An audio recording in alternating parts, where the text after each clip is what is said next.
but Trump and his allies in the Republican Party have seized on those stances to attack the Democratic 2020 field as outside the American political mainstream, a claim the president plans to make throughout his re-election campaign, according to sources with knowledge of his strategy.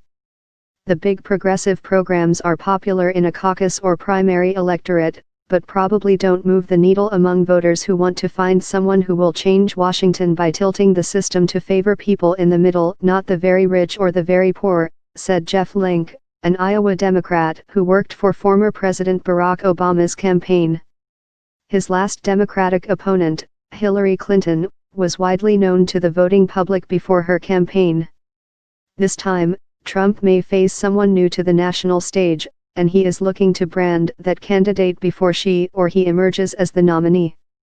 In recent speeches, including his State of the Union address and again this week in Florida, a key 2020 battleground, Trump used the crisis in Venezuela to equate Democrats with socialists. "There's no question this is a deliberate strategy on his part," said Matt Bennett, a political analyst with Third Way, a Democratic centrist think tank. "It is a bit scary to think about what it could do to us in a close, tough election next year."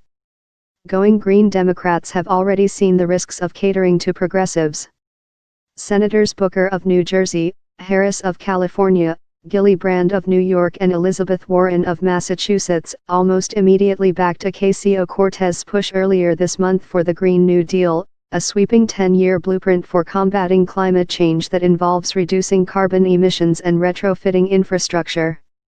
Senator Bernie Sanders, a Democratic socialist who announced this week he is running for president a second time, plans to introduce his own version of the climate plan.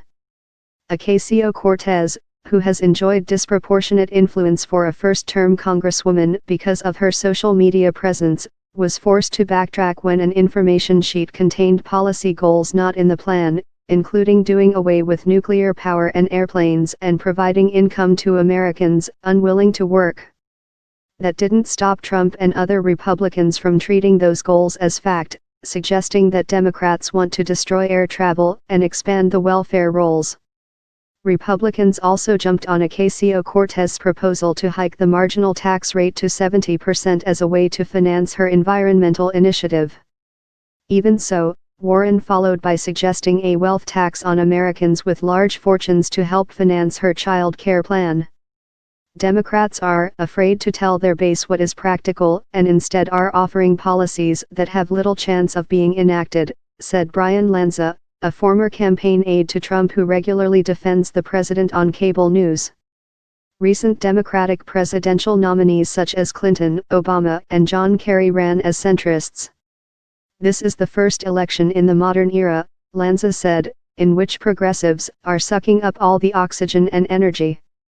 Democrats as a whole, however, have been moving in a more leftward direction for years. According to Gallup polling, the number of Democrats who identify themselves as liberal has risen from 32% in 2001 to 46% as of 2018. That shift has largely been among white, highly educated Democrats. African American and Hispanic voters remain more moderate, which could present a challenge as the party tries to mobilize those groups to vote in greater numbers. So far, the moderate wing of the party is underrepresented in the 2020 field. Some Democratic strategists are concerned the party did not heed the lesson from last year's congressional elections, when it took power in the U.S. House of Representatives largely through moderate candidates who won over suburban voters by focusing on kitchen table issues such as coverage for pre-existing medical conditions. Senator Amy Klobuchar of Minnesota is one of the few Democrats in the presidential field to push back at the progressive agenda. At a CNN town hall this week, she called the Green New Deal aspirational and suggested Medicare for all was only a potential long-term goal. Aunt Joan Searight, a Democratic strategist in the early primary state of South Carolina, said candidates must soon balance sweeping agendas with more pragmatic proposals. "It has to be a mixed bag of what makes sense and will not cause us long-term political damage," he said.